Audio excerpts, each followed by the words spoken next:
اس نے اپنے آپ کو ایسے کنویں میں گرا دیا ہے کہ مجھے اس کی گہرائی کے بقدر رسی نہیں ملتی ہے۔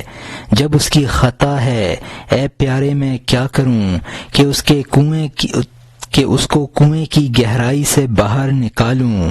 بس کرتا ہوں اگر یہ بات بڑھی تو جگر کیا ہوتا ہے، سنگ خارا بھی خون بن جائے گا۔ یہ جگہ خون نہ بنے، اس کی وجہ سختی ہے، غفلت اور مصروفیت اور بدبختی ہے۔ یہاں مترجم نے حاشیے میں لکھا ہے کہ گناہوں کی بنا پر قساوت قلبی کا بیان ہے۔ قرآن نے قساوت قلبی کا بیان کیا ہے اور کفار کے دل خون نہ ہوئے، اس کی وجہ ان کی قساوت قلبی کی انتہا تھی۔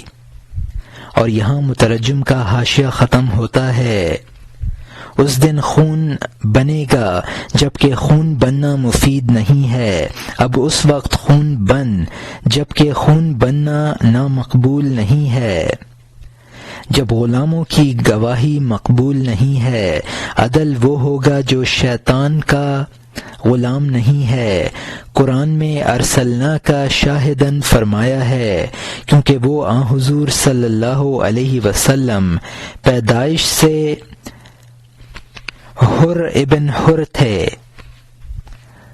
یہاں مترجم نے حاشیے میں لکھا ہے کہ ان قسل قلب لوگوں کے جگر بھی خون ہوں گے، لیکن وہ قیامت میں ہوں گے جبکہ ندامت اور خون جگر بہانے سے کوئی نفع نہ ہوگا۔ گواہی کے لیے عدالت شرط ہے، جس کے لیے حریت یعنی آزادی ضروری ہے۔ تو شیطان کا غلام عدل نہ کہلائے گا، تو شیطان کا غلام عدل نہ کہلائے گا اور اس کی گواہی معتبر نہ ہوگی۔ قرآن پاک میں ہے ان ارسلنا کا شاہدن، یعنی اے رسول ہم نے تمہیں گواہ بنا کر بھیجا ہے۔ حر بن حر کا مطلب ہے آزاد کا بیٹا۔ اور یہاں مترجم کا حاشیہ ختم ہوتا ہے، جب میں حر ہوں تو غصے میں مجھے قیدی کب بنا سکتا ہے؟ یہاں تو اللہ تعالی کی صفات کے علاوہ کچھ نہیں ہے۔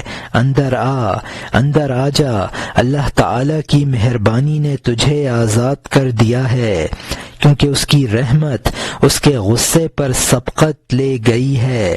اندر آ جا، اب تو خطرے سے نجات پا گیا ہے۔ تو پتھر تھا، تجھے کیمیا نے موتی بنا دیا ہے۔ تو کفر اور اس کے خارستان سے نجات پا گیا ہے، اس کے باغ میں تو پھول کی طرح کھل گیا ہے۔ تو میں اور میں تو ہے اے معزز، تو علی تھا، علی کو میں کیسے قتل کروں؟ تو نے وہ گناہ کیا جو ہر طاعت سے بہتر ہے، تو نے ایک گھڑی میں آسمان ناپ ڈالا۔ یہاں مترجم نے حاشیے میں لکھا ہے کہ اب میں خدائی اخلاق اور صفات کا حامل ہوں۔ حدیث قدسی ہے ان رحمتی سبقت غضبی، یعنی بے شک میری رحمت میرے غضب پر سبقت لے گئی ہے۔ اب تو اور میں ہم مشرب اور ہم مذہب ہو گئے ہیں۔ قتل کا ارادہ جو مسلمان ہونے کا سبب بن گیا تھا اس کو معصیت کہا ہے۔ آسمان سے یہاں مطلب ہے یعنی انتہائی عروج حاصل ہو گیا ہے۔ اور یہاں حاشیہ ختم ہوتا ہے، وہ معصیت بہت مبارک تھی جو اس مرد نے کی۔ کیا گلاب کے پھول پتیاں کانٹے سے نہیں نکلتی ہیں؟ کیا عمر رضی اللہ عنہ کو رسول اللہ صلی اللہ علیہ وسلم کے ستانے کے ارادے نے قبولیت کے دربار کی طرف نہیں کھینچا؟ کیا فرعون نے جادوگروں کو ان کے جادو کی وجہ سے نہیں بلایا اور خوش نصیبی ان کی مددگار بنی؟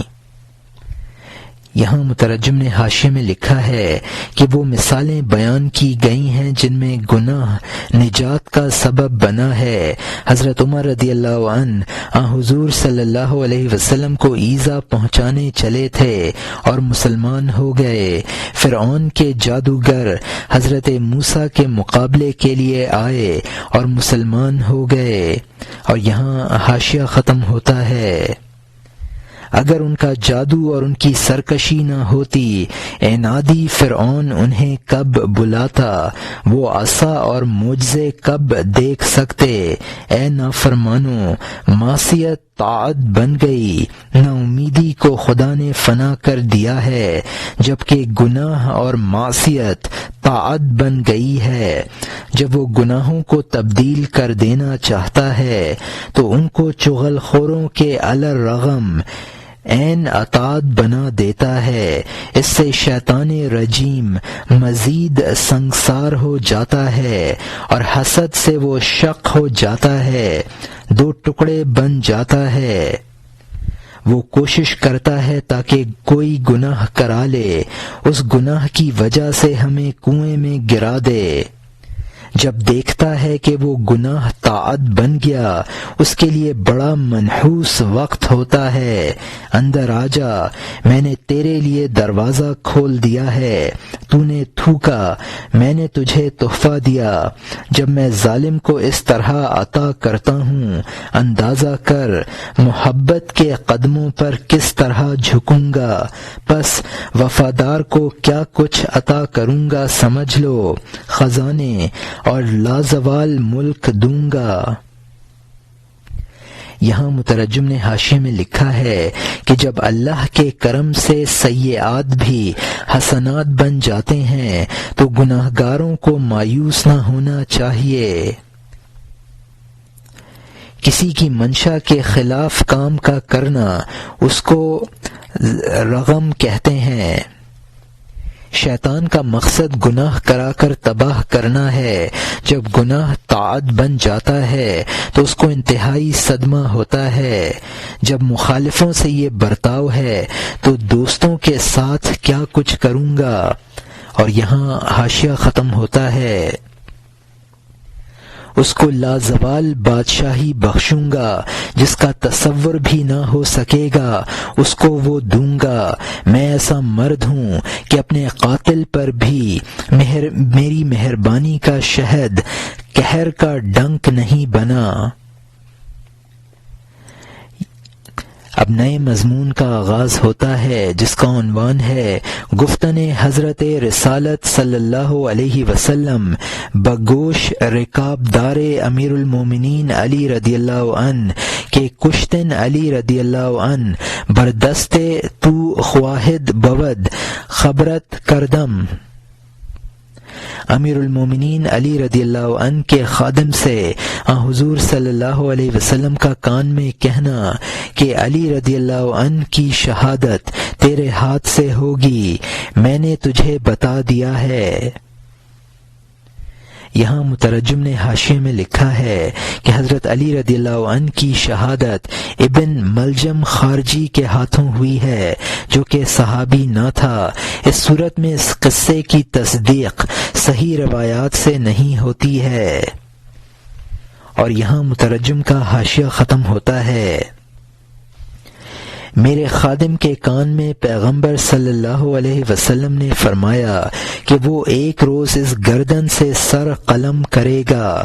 رسول اللہ صلی اللہ علیہ وسلم نے وحی کے ذریعے آگاہ کر دیا کہ میری ہلاکت انجام کار اس کے ہاتھ سے ہوگی۔ وہ مجھ سے کہتا ہے کہ پہلے ہی مجھے مار ڈالیے تاکہ ایسی بری خطا مجھ سے نہ ہو۔ میں اس سے کہتا ہوں جبکہ میری موت تیرے ہاتھ سے ہے، قضائے خداوندی کے مقابلے میں کیا تدبیر کر سکتا ہوں؟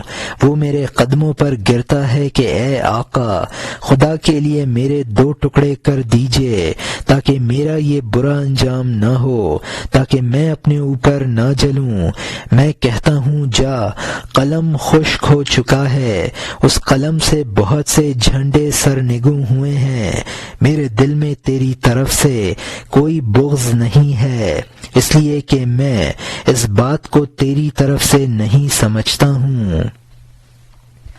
یہاں مترجم نے حاشیے میں لکھا ہے کہ حدیث شریف میں ہے جف القلم بما انت لاق، جو تیرے ہاتھ میں ہونے والا ہے اس کو لکھ کر قلم قدر خشک ہو چکا ہے، یعنی تقدیر کا لکھا اب نہیں مٹ سکتا۔ اور یہاں حاشیہ ختم ہوتا ہے، تو اللہ تعالی کا آلۂ کار ہے اور کرنے والا خدا ہے، میں اللہ تعالی کے آلہ پر نیزہ زنی اور گرز رانی کیسے کروں؟ اس نے کہا تو پھر خون کا بدلہ کیوں ہے؟ کہا وہ بھی اللہ تعالی کی جانب سے ہے اور وہ مخفی راز ہے۔ اگر اللہ تعالی اپنے فعل پر اعتراض کرتا ہے، اپنے اعتراض سے وہ باغ اگا دیتا ہے۔ اور یہاں مترجم نے حاشیے میں لکھا ہے کہ خون کا بدلہ یعنی جب کہ قاتل خود نہیں قتل کرتا ہے بلکہ قدرت کا ہاتھ قتل کرتا ہے، تو قاتل سے بدلہ کیوں لیا جاتا ہے؟ قاتل کو صدور قتل سے قبل قتل کرنا استرار محض پر قتل کر دینا ہے، اور جب اس سے قتل صادر ہو چکا ہو تو اس کا اختیار بھی کار فرما ہوا، لہذا اب اس کا قتل عین حکمت ہے۔ رہی یہ بات کہ بہرحال وہ ایک اعلی صدور قتل سے قبل بھی اور بعد میں بھی، اور اللہ نے اب قصاصاً اس کو قتل کرنے کا حکم فرما دیا، تو اللہ کو اختیار ہے کہ اپنے ایک آلے کو خود توڑ ڈالے۔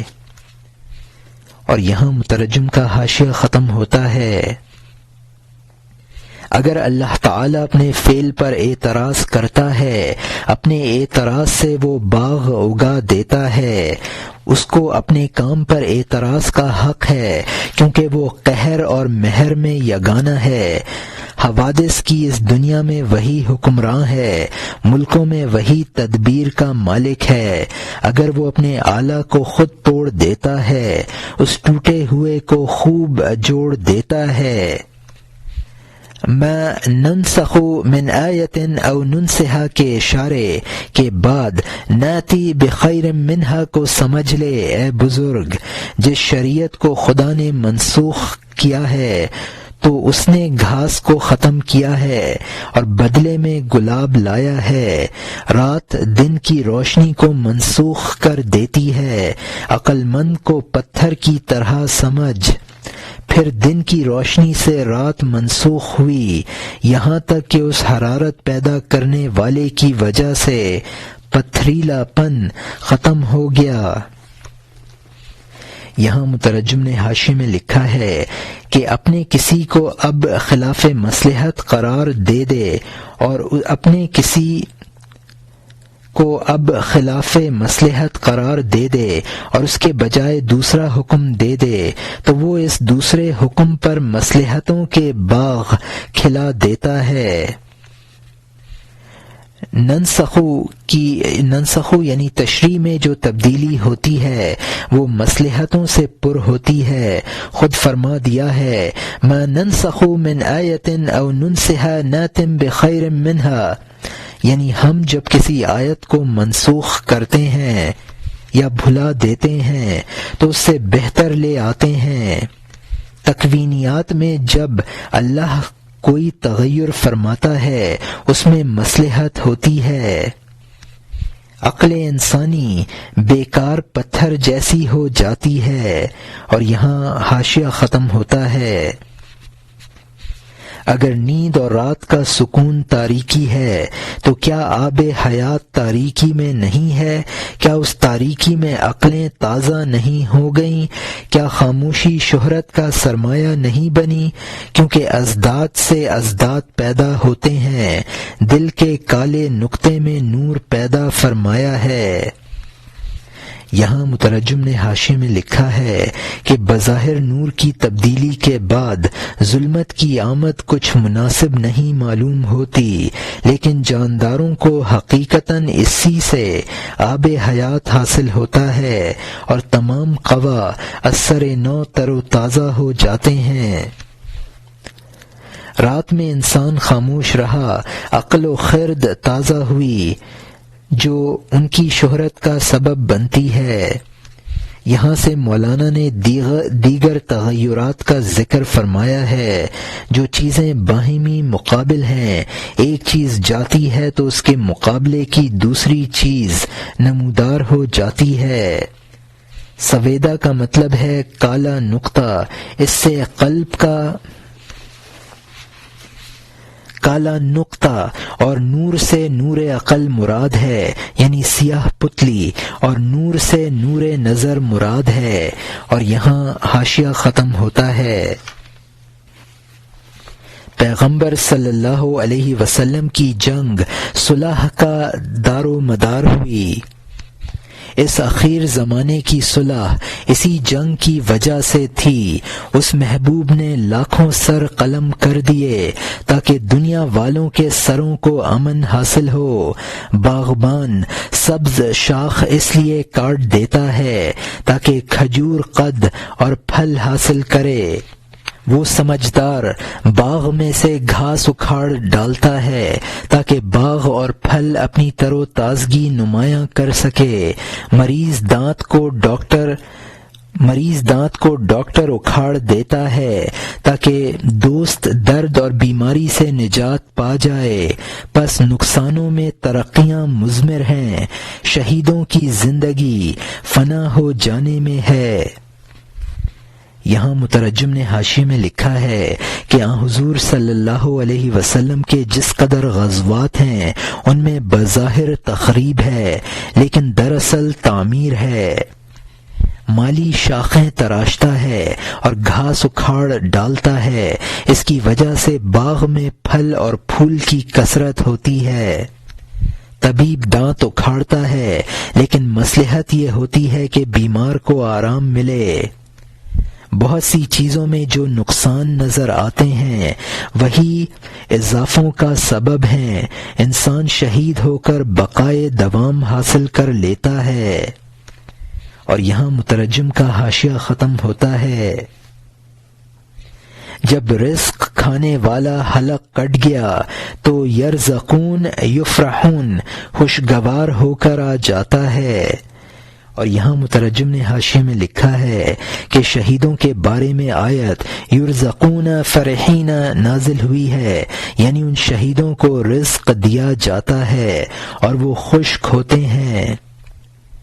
اور یہاں مترجم کا حاشیہ ختم ہوتا ہے۔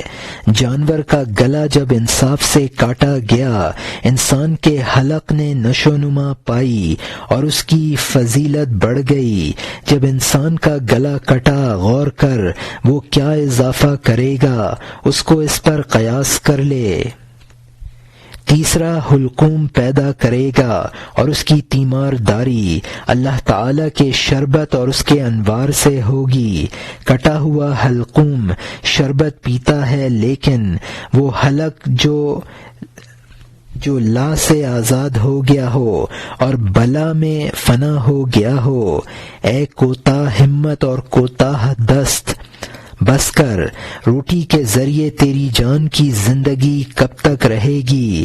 بیت کی طرح تو بے ثمر اسی وجہ سے ہے کہ تو نے سفید روٹی کے لیے آبرو ختم کر دی ہے۔ یہاں مترجم نے حاشیے میں لکھا ہے کہ اللہ تعالی کے نام پر جانور ذبح ہوتا ہے اور انسان اس کو کھاتا ہے تو اس کو یہ فضیلت حاصل ہو جاتی ہے کہ وہ اشرف المخلوقات کا جزو بدن بن جاتا ہے۔ انسان کا حلق اگر اللہ تعالی کے نام پر کٹے تو اس پر قیاس کر لو اس کو کیا فضیلتیں حاصل ہوں گی۔ مولانا فرماتے ہیں کہ انسان کا حلقوم اللہ کے نام پر کٹے تو انسان کو ایک ایسا حلقوم عنایت ہو جائے گا جو اللہ کے انوار اور شربت پیے گا۔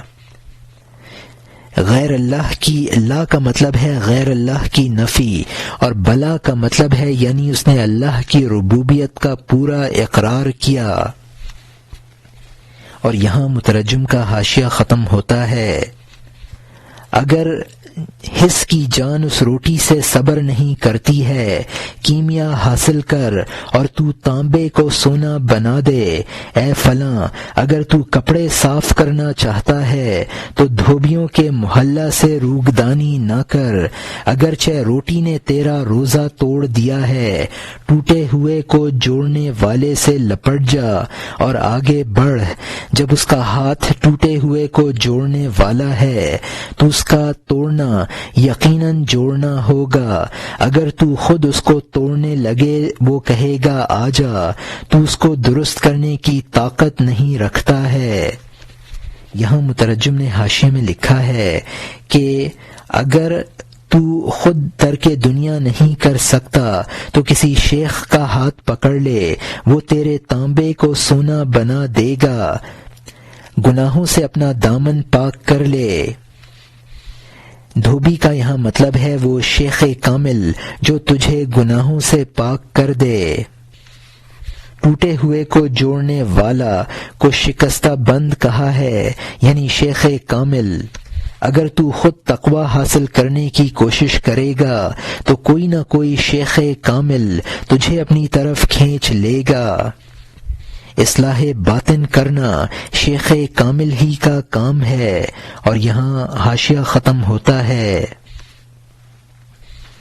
توڑنا اس کے لیے مناسب ہے جو ٹوٹے ہوئے کو جوڑنا جانتا ہو، جو سینا جانتا ہے اور کاٹنا بھی جانتا ہے، جو بیچتا ہے وہ عمدہ طریقے پر خریدتا ہے۔ گھر کو اجاڑا اور اس کو جنت بنا دیا، اس کو ڈھایا اور آسمان تک بلند کر دیا۔ گھر کو ویران اور زیر و زبر کرتا ہے، پھر ایک گھڑی میں اور زیادہ آباد کر دیتا ہے۔ اگر کسی کے جسم سے سر کاٹتا ہے، فوراً لاکھوں سر پیدا کر دیتا ہے۔ اگر وہ مجرموں پر قصاص کا حکم نہ فرماتا اور یہ نہ فرماتا کہ قصاص میں زندگی ہے، کس کی طاقت ہوگی کہ وہ از خود اللہ تعالی کے حکم کے پابند پر تلوار چلائے؟ اس لیے کہ ہر وہ شخص جانتا ہے جس نے آنکھ کھولی ہے کہ وہ قاتل تقدیر کے تابع تھا۔ یہاں مترجم نے حاشیے میں لکھا ہے کہ ایک ماہر کا کاریگر گھر کو کھود ڈالتا ہے تو پھر اس کو جنت نشان بنا دیتا ہے۔ ایک بری عادت چھڑا کر لاکھوں بھلی عادتیں پیدا کر دیتا ہے۔ قرآن میں اللہ تعالی نے فرمایا ہے وَلَكُمْ فِي الْقِصَاصِ حَيَاةٌ، یعنی تمہارے لیے قصاص میں زندگانی ہے۔ اس شعر سے پھر حضرت علی رضی اللہ عنہ کا مقولہ شروع ہوا ہے۔ حضرت علی رضی اللہ عنہ نے فرمایا قاتل جو تقدیر کا اسیر ہے اس کو بغیر حکم خداوندی کون مار سکتا ہے؟ اور یہاں حاشیہ ختم ہوتا ہے۔ جس کے لیے یہ حکم صادر ہوتا وہ اپنے لڑکے کے سر پر تلوار مارتا جا، ڈرتا رہ اور بروں پر تانا زنی نہ کر۔ اللہ تعالی کے حکم کے جال کی رائے اپنا عجز سمجھ، دل سے اللہ تعالی کے حکم کے آگے گردن جھکا دے، دوسروں پر مذاق اور تانا زنی نہ کر۔ یہاں مترجم نے حاشیے میں لکھا ہے کہ تقدیر الہی کا حکم، یعنی اگر بیٹے کا قتل باپ کے ہاتھ سے مقدر ہو چکا ہے تو شفقت پدری اس کو نہیں روک سکتی۔ تقدیر خداوندی کا جال یعنی بروں کا مذاق اڑانا بڑا خطرناک ہے۔ اس قصے کا مقصد بھی یہی ہے کہ کسی کے گناہ پر مذاق نہ اڑانا چاہیے اور اپنے اوپر گھمنڈ نہ کرنا چاہیے۔ اور یہاں مترجم کا حاشیہ ختم ہوتا ہے۔ اب نئے مضمون کا آغاز ہوتا ہے جس کا عنوان ہے تعجب کردن آدم علیہ الصلاۃ والسلام از ضلالت ابلیس لعین و عجب آوردن او، یعنی ابلیس لعین کی گمراہی پر حضرت آدم علیہ السلام کا تعجب کرنا اور ان کا غرور کرنا۔ ایک روز آدم علیہ السلام نے ابلیس کو، جو بدبخت ہے، حقارت اور کھوٹے پن کی نگاہ سے دیکھا۔ انہوں نے خود بینی کی اور خود پسند بنے، ابلیس لعین کے کام کی ہنسی اڑائی۔ غیرت حق نے پکارا کہ اے برگزیدہ، تمہیں چھپے ہوئے رازوں کا علم نہیں ہے۔ اگر میں پوستین کو الٹ دوں تو پہاڑ کو جڑ اور بنیاد سے اکھاڑ ڈالوں، فوراً سینکڑوں آدموں کی پردہ دری کر دوں، سینکڑوں شیطانوں کو نو مسلم کر دوں۔ حضرت آدم علیہ السلام نے کہا، میں نے اس نظر سے توبہ کی، پھر کبھی ایسی گستاخی کو خیال میں بھی نہ لاؤں گا۔ اے خدا، بندے کی اس جرت کو معاف کر دے، میں نے توبہ کی، میری اس بات پر گرفت نہ کر۔ یا غیاث المستغیثین اہدنا لا افتخار بالعلوم والغنا، اے فریادیوں کے فریاد رس، ہم کو ہدایت دے، علوم اور مالداری پر کوئی فخر نہیں ہے۔ یہاں مترجم نے حاشیے میں لکھا ہے کہ صفی اللہ حضرت آدم علیہ السلام کا لقب ہے۔ وہ شخص جو کافر کے گھر میں پیدا ہونے کے بعد اسلام لایا ہو اس کو نو مسلم کہتے ہیں۔ اور یہاں مترجم کا حاشیہ ختم ہوتا ہے، لا تزغ قلبا ہدیت بالکرم واصرف السوء الذی خط القلم، کرم کر کے جس دل کو تو نے ہدایت دے دی ہے اس کو کج نہ کر، اور اس برائی کو پھیر دے جو قلم نے لکھ دی ہے۔ بری تقدیر کو ہماری جان سے ٹال دے، ہمیں اہل اللہ سے جدا نہ کر، تیری جدائی سے زیادہ کڑوی چیز کوئی نہیں ہے، تیری پناہ کے بغیر سوائے الجھن کے کچھ نہیں ہے۔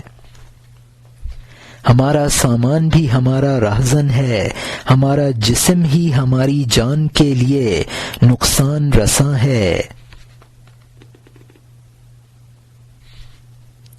جب ہمارا ہاتھ ہی ہمارے پاؤں کو کھاتا ہے، تیری اما کے بغیر کوئی کس طرح جان بچا سکتا ہے؟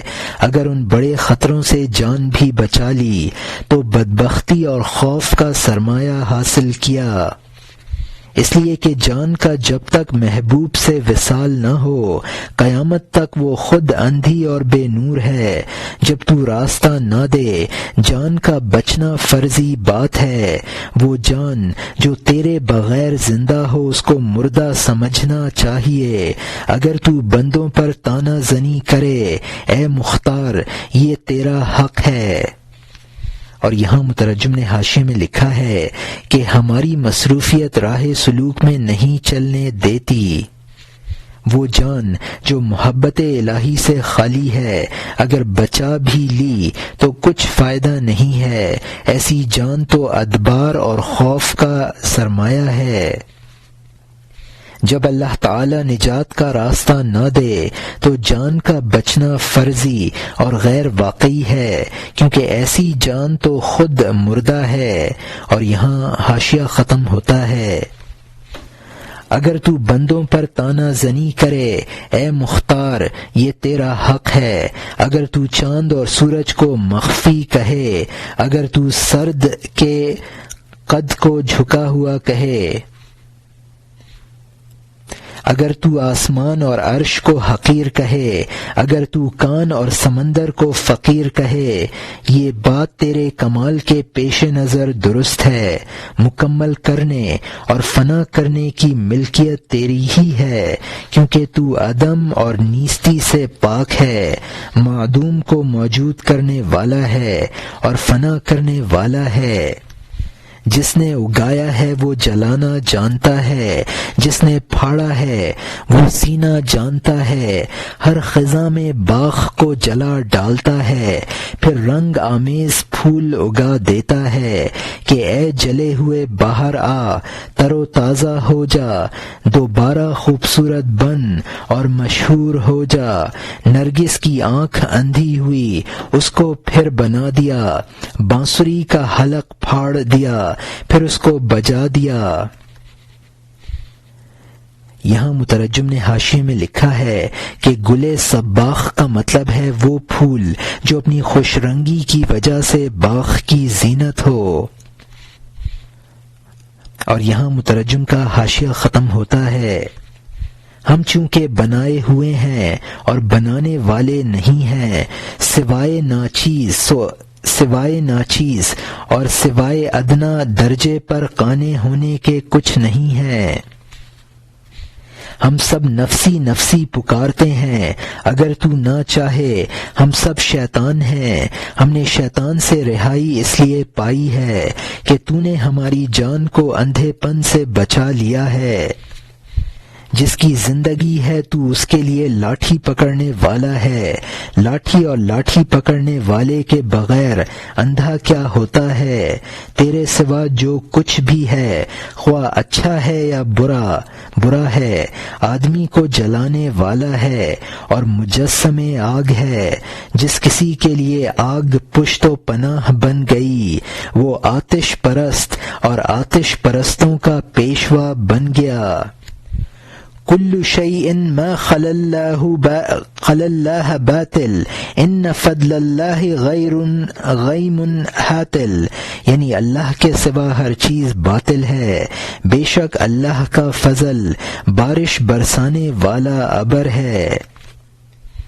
یہاں نئے مضمون کا آغاز ہوتا ہے جس کا عنوان ہے باز گشتن بحکایت امیر المومنین حضرت علی رضی اللہ عنہ و مسامحت کردن او باخونی او رکاب دار خویش، یعنی امیر المومنین حضرت علی رضی اللہ عنہ کے قصہ کی طرف واپسی اور ان کا اپنے قاتل اور اپنے خادم سے چشم پوشی برتنا۔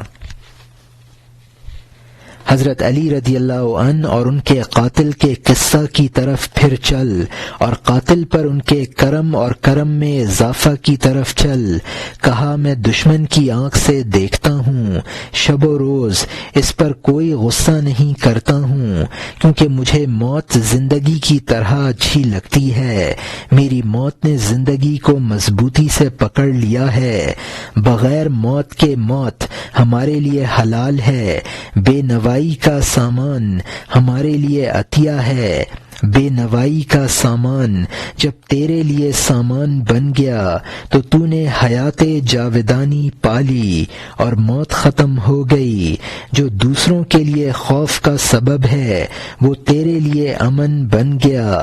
دریا میں بست قوی ہوتی ہے اور پالتو مرغ، دریا میں بطخ قوی ہوتی ہے اور پالتو مرغ سست ہوتا ہے۔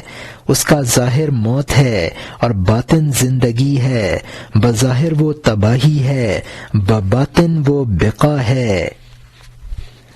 یہاں مترجم نے حاشیے میں لکھا ہے کہ حدیث شریف میں ہے موتو قبل ان تموتو، یعنی مر جاؤ قبل اس کے کہ مرو۔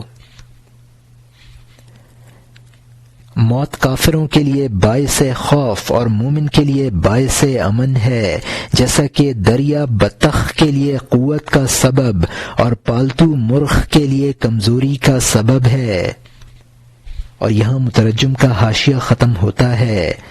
بچہ کا ماں کے پیٹ سے پیدا ہونا اس کا سفر ہے، اس کا دنیا میں اثر نو کھلنا ہے۔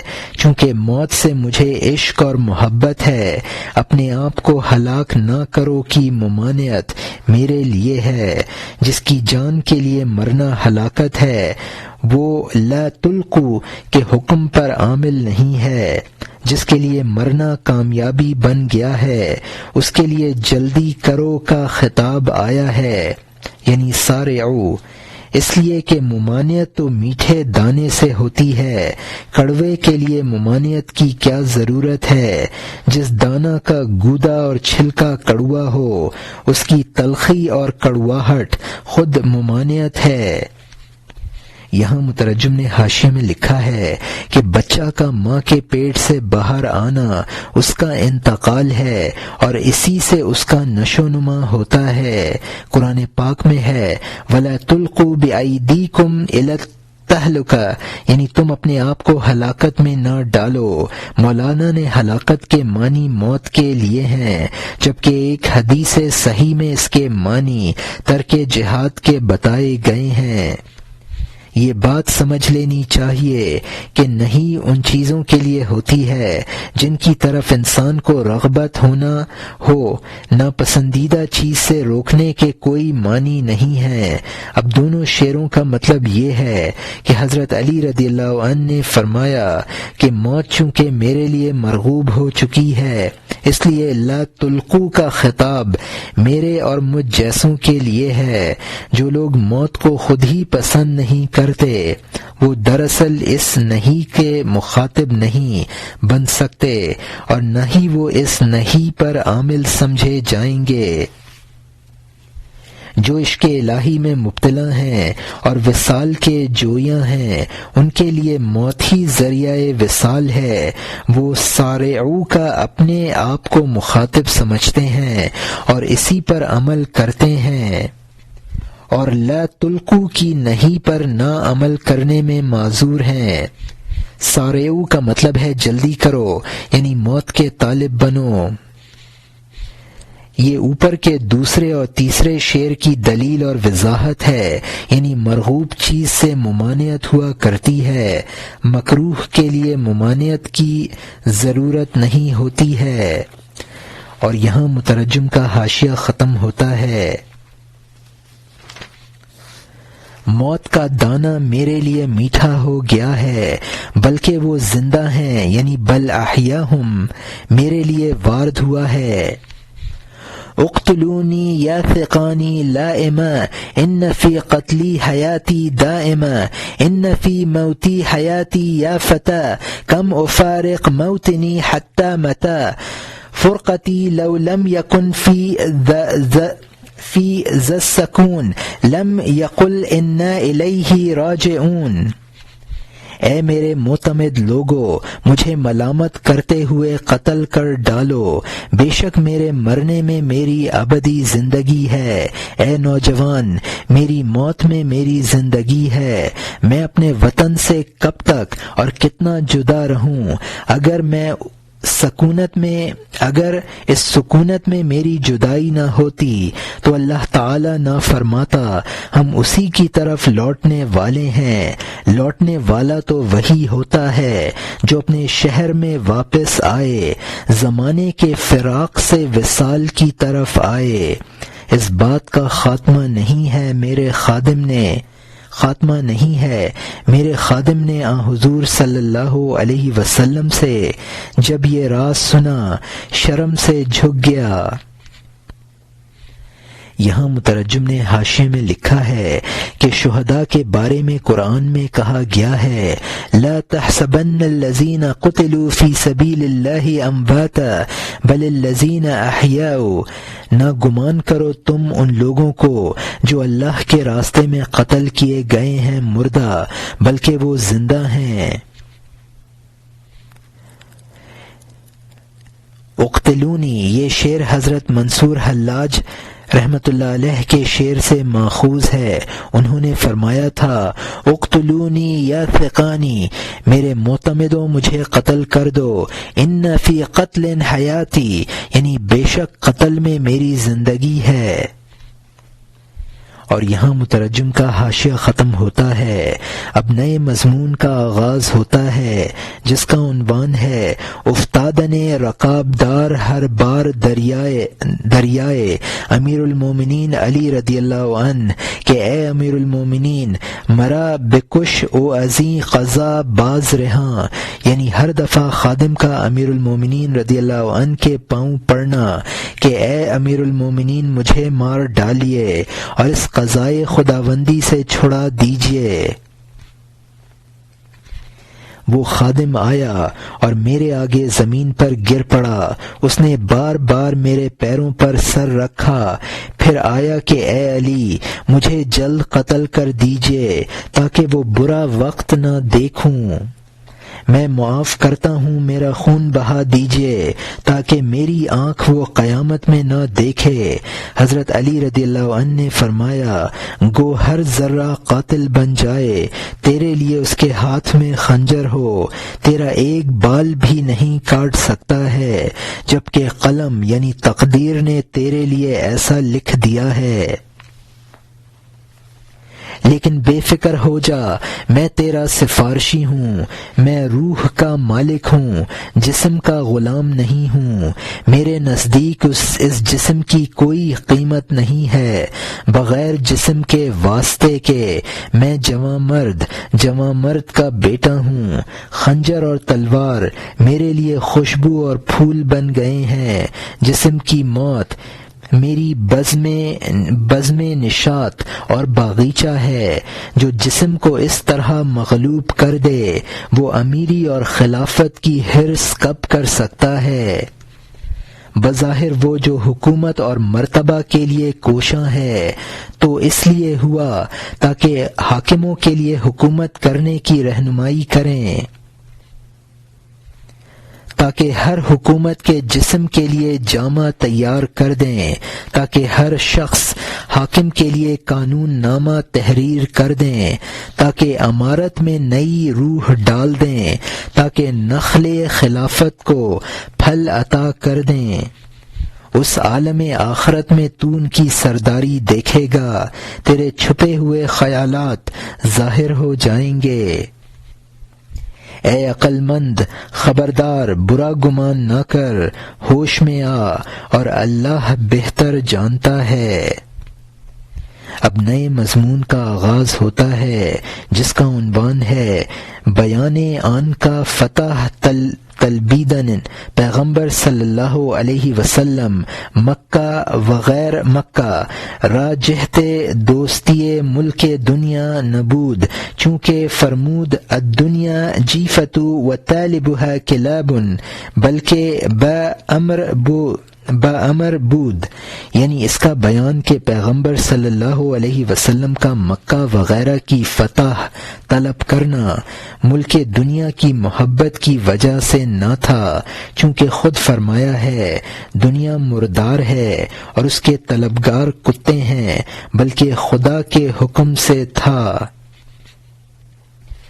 حضور صلی اللہ علیہ وسلم کی فتح مکہ کی کوشش دنیا کی محبت سے متہم کب ہو سکتی ہے؟ جس ذات نے 7 آسمانوں کے خزانے سے دل کی آنکھ بند کر لی، آزمائش کے دن جس کے دیدار کے لیے حوریں اور روحیں 7 آسمانوں کے اطراف میں جمع تھیں، مقدس فرشتے ان کے راستے کی خاک پر گرے پڑتے تھے، یوسف علیہ السلام جیسے سینکڑوں ان کے مشتاق تھے، ان کے لیے سب نے اپنے آپ کو سنوارا تھا، خود ان کو دوست کے علاوہ کسی کی پرواہ کب تھی؟ اللہ کے جلال سے آپ اس قدر بھرے ہوئے تھے کہ اس میں انبیاء کو بھی دخل نہ تھا۔ لا یسع فینا نبی مرسل والملک روح ای ضیفا غفلوا، یعنی ہمارے اندر گنجائش نہیں پاتا کوئی مرسل نبی اور فرشتے اور روح بھی، پس سمجھ لو فرمایا ہم مازاغ ہیں، کوے کی طرح نہیں ہیں، ہم سب باغ کے متوالے ہیں، باغ کے شیدائی نہیں ہیں۔ یہاں مترجم نے حاشیے میں لکھا ہے کہ حدیث میں ہے کہ لی وقت لا یسمنی فیہ غیر ربی، میرے لیے ایک ایسا وقت آتا ہے اس میں میرے اندر سوائے میرے رب کے کسی کی گنجائش نہیں ہے۔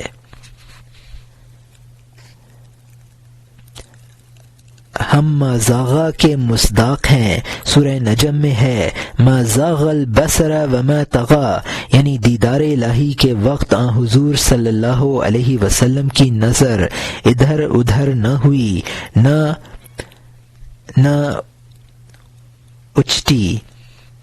سباخ کا مطلب ہے رنگ کرنے والا، زاخ کا مطلب ہے کوا یعنی دنیا کا دل دادا. اللہ تعالی نے قرآن میں فرمایا صبغۃ اللہ ومن احسن من اللہ صبغہ، یعنی خدا کا رنگ اور خدا سے بہتر رنگنے والا کون ہے. اور یہاں مترجم کا حاشیہ ختم ہوتا ہے. جبکہ آسمانوں اور عقول کے خزانے رسول صلی اللہ علیہ وسلم کی نگاہ میں ایک تنکے کے برابر ثابت ہوئے، تو مکہ اور شام اور عراق کیا ہوتا ہے اور وہ کوشش اور اشتیاق ظاہر کرے. یہ گمان اور خیال تو منافق کا ہو سکتا ہے کیونکہ وہ اپنے جہل اور حرص پر قیاس کرتا ہے. تو جب زرد آئینہ کا نقاب بنائے گا، سورج کی تمام روشنی کو زرد دیکھے گا. اس اندھے اور زرد شیشہ کو توڑ ڈال تاکہ تو گرد اور مرد کی شناخت کر سکے. شہسوار کے چاروں طرف غبار اڑ رہا ہے، تو نے غبار کو مرد حق سمجھ لیا ہے. شیطان نے آدم کی گرد دیکھی اور بولا یہ مٹی کا بنا ہوا ہے، مجھے آتشی پیشانی والے سے کیسے بڑھ جائے گا، مجھ آتشی پیشانی والے سے کیسے بڑھ جائے گا. جب تک تو معززین بارگاہ الہی کو بشر سمجھتا ہے، سمجھ لے یہ نگاہ شیطان کی میراث ہے. اے سرکش، اگر تو شیطان کی اولاد نہیں ہے تو تجھے اس کتے کی میراث کیسے ملی ہے؟ میں کتا نہیں ہوں، حق پرست اسد اللہ ہوں. اللہ کا شیر وہ ہے جو صورت پرستی سے چھوٹ جائے. دنیا کا شیر شکار اور سامان تلاش کرتا ہے، اللہ کا شیر آزادی اور موت کی جستجو کرتا ہے. چونکہ وہ موت میں سینکڑوں وجود سمجھتا ہے، پروانے کی طرح اپنے وجود کو جلا دیتا ہے. یہاں مترجم نے حاشیے میں لکھا ہے کہ صفات بصری سے متصف، جیسا کہ قرآن مجید میں کفار کا مقولہ منقول ہے ان کنتم الا بشر مثلنا، یعنی تم صرف ہمارے جیسے انسان ہو، یعنی محض ظاہر کو دیکھنا اور باطنی فضائل پر نظر نہ کرنا. اور یہاں مترجم کا حاشیہ ختم ہوتا ہے. موت کی تمنا سچوں کے گلے کا توق ہے، اس لیے کہ یہود کا اسی سے امتحان ہوا تھا. اللہ تعالی نے قرآن میں فرمایا کہ اے یہودیو، سچوں کے لیے موت کامیابی اور نفع ہے. جس طرح کے نفع کی تمنا ہوتی ہے، موت کی آرزو کرنا اس سے بھی بہتر ہے. اے یہودیو، لوگوں میں آبرو کی خاطر اس تمنا کو زبان پر لے آؤ. ایک یہودی میں بھی اس قدر ہمت نہ ہوئی جب محمد صلی اللہ علیہ وسلم نے یہ جھنڈا بلند کیا. حضور نے فرمایا اگر یہودی زبان سے یہ کہہ لیں تو ایک یہودی بھی دنیا میں نہ بچے. یہودی مال اور خراج حضور صلی اللہ علیہ وسلم کے پاس لے گئے کہ اے چراغ ہدایت، ہمیں رسوا نہ کر. یہاں مترجم نے حاشیے میں لکھا ہے کہ قرآن میں ہے یا ایھا الذین ھادوا ان زعمتم انکم اولیاء اللہ من دون الناس فتمنوا الموت ان کنتم صادقین. اے یہودیو، اگر تم خیال کرتے ہو کہ تم اللہ کے دوست ہو اور لوگوں کے علاوہ، تو موت کی تمنا کرو اگر تم سچے ہو. مال سے یہاں مطلب ہے جزیہ، جو غیر مسلموں کو فوجی خدمات کے عوض بصورت مال ادا کرنا پڑتا تھا. اور خراج یعنی غیر مسلم مالکان زمین سے جو ٹیکس وصول کیا جاتا ہے. اور یہاں مترجم کا حاشیہ ختم ہوتا ہے. انہوں نے جزیہ دینا قبول کر لیا اور خوش تھے اس حالت میں، اور خدا ان کی ہدایت کا حال زیادہ جانتا ہے۔ اس بات کا تو خاتمہ نظر نہیں آتا، اپنا ہاتھ مجھے پکڑا جبکہ تیری آنکھوں نے دوست خدا کا دیدار کر لیا ہے۔ کوڑی سے باغ کے اندر آ جا جبکہ تو نے تاریکی میں نور دیکھ لیا ہے۔ بلا تاخیر بہت جلد قدم رکھ اس اتھاہ کنویں سے بہشت میں۔ ان کے حضرت علی رضی اللہ عنہ کے مقابل نے کہا، خدا کے لیے اس کی تفصیل بتا دیجئے اور مجھے ضرور غلامی میں قبول کر لیجئے۔ اب نئے مضمون کا آغاز ہوتا ہے جس کا عنوان ہے گفتن امیر المومنین علی رضی اللہ عنہ باقرین خود کے چوں تو خیو انداختی بر روئے من خشم من بج نبید او اخلاص عمل نماند مانے کشتن تو بود او مسلمان شدن او، یعنی امیر المومنین حضرت علی رضی اللہ عنہ کہ اپنے مقابل سے فرمایا کہ جب تو نے میرے منہ پر تھوکا میرا غصہ بھڑکا اور عمل کا اخلاص نہ رہا، تیرے قتل کا معنی یہ تھا اور اس کا مسلمان ہو جانا۔ امیر المومنین رضی اللہ عنہ نے اس جوان سے فرمایا کہ اے پہلوان، مقابلے کے وقت جب تو نے میرے منہ پر تھوکا نفس میں اشتعال پیدا ہوا اور میری عادت بگڑی، آدھا جہاد اللہ کے لیے اور آدھا خواہش نفسانی کے لیے ہو گیا۔ اللہ کے کام میں شرکت درست نہیں ہے، تو مولا کے ہاتھ کا بنا ہوا ہے، تو اللہ کا مملوک ہے، میرا مخلوق نہیں ہے۔ اللہ کے نقش کو اللہ ہی کے حکم سے توڑ، دوست کے شیشہ پر دوست کا پتھر مار۔ اس کافر نے یہ بات سنی اور ایک نور ظاہر ہوا اس کے دل میں، یہاں تک کہ اس نے اپنا زنار کاٹ پھینکا۔ اس نے کہا، میں نے ظلم کا بیج بویا تھا، میں نے آپ کو کچھ اور ہی خیال کیا تھا، آپ تو خدائی اخلاق والی ترازو تھے، بلکہ آپ تو ہر ترازو کا کانٹا تھے، آپ تو میری اصل اور خاندان تھے، آپ میرے مذہب کی شمع کا نور تھے، میں اس شمع خو چراغ کا غلام ہوں کہ جس سے آپ کے چراغ نے نور حاصل کیا ہے۔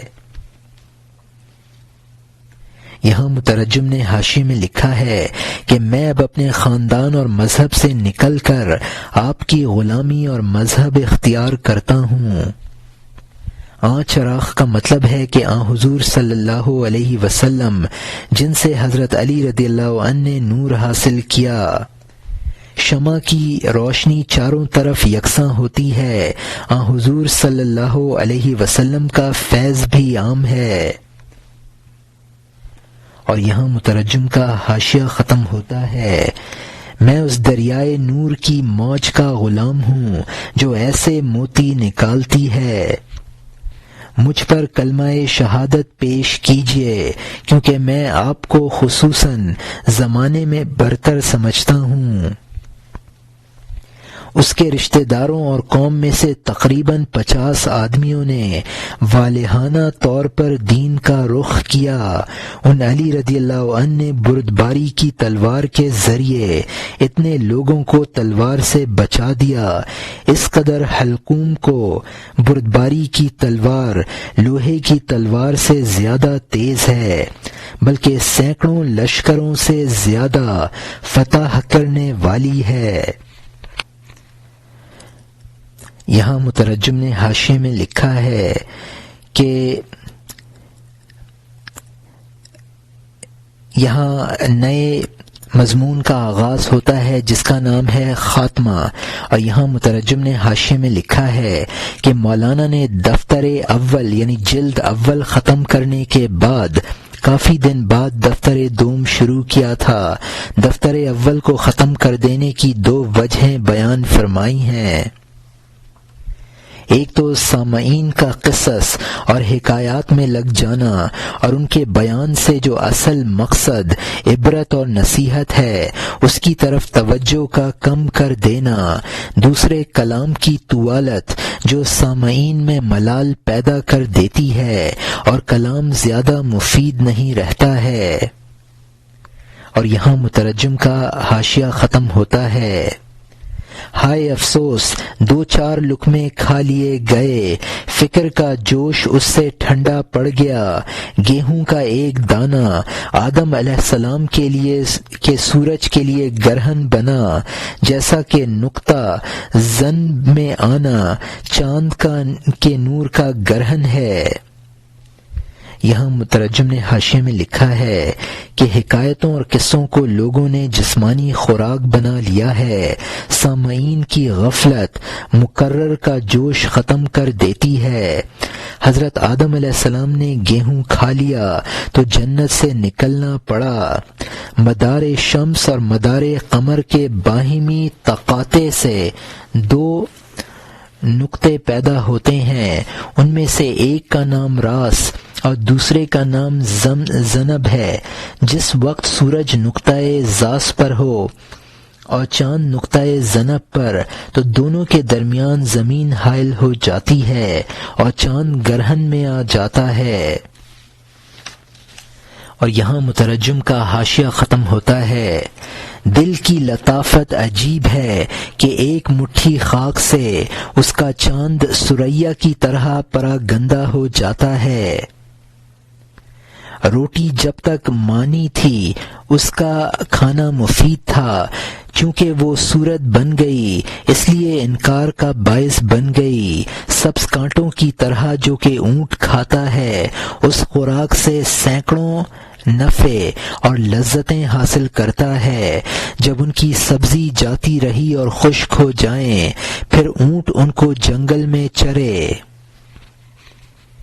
یہاں مترجم نے حاشیے میں لکھا ہے کہ پروین کا مطلب ہے ستاروں کا مجموعہ جو جاڑوں میں شروع رات سے نمودار ہو جاتا ہے، یعنی جب تک قصوں اور حکایتوں سے اسرار اور حکمتیں اخذ کی جائیں تو مفید ہوں گے، لیکن جب وہ محض قصہ گوئی ہو جائے تو قابل سماعت نہیں ہے۔ کانٹے جب تک سبز ہیں اونٹ کے لیے مفید ہیں، خشک ہو جانے کے بعد انتہائی مضر ہیں۔ اور یہاں مترجم کا حاشیہ ختم ہوتا ہے۔ اس کا تالو اور ہونٹ پھاڑ دیں گے، ہائے افسوس کہ ایسا گلقند تلوار بن گیا۔ روٹی جب تک مانی تھی وہ سبز کانٹا تھی، جب صورت بن گئی خشک اور سخت ہے۔ تو اسی عادت سے کہ اس سے پہلے اس کو تو نے کھا لیا، اے نازنی وجود والے، اس بو پر تو اسے خشک کو کھاتا ہے، اسی بو پر تو اس خشک کو کھاتا ہے۔ اس کے بعد جب کہ مانی مٹی میں مل گئے ہیں،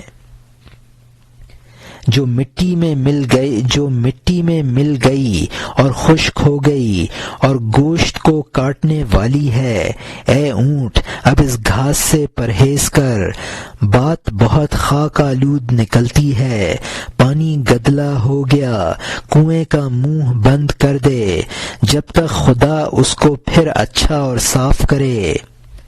جس نے اس کو گدلا کیا ہے اس کو صاف بھی کر دے گا۔ صبر آرزو پوری کرتا ہے نہ کہ جلد بازی، صبر کر اور خدا بہتر جانتا ہے۔ یہاں مترجم نے حاشیے میں لکھا ہے کہ پہلے حکایات کو نتیجہ خیز بنا کر سن رہا تھا، اب جب کہ وہ بے نتیجہ ہو گئی ہیں تو پرانی عادت کے مطابق ان کو سنے جا رہا ہے، اب جب کہ وہ بے معنی ہو گئی ہیں تو ان سے پرہیز ضروری ہے۔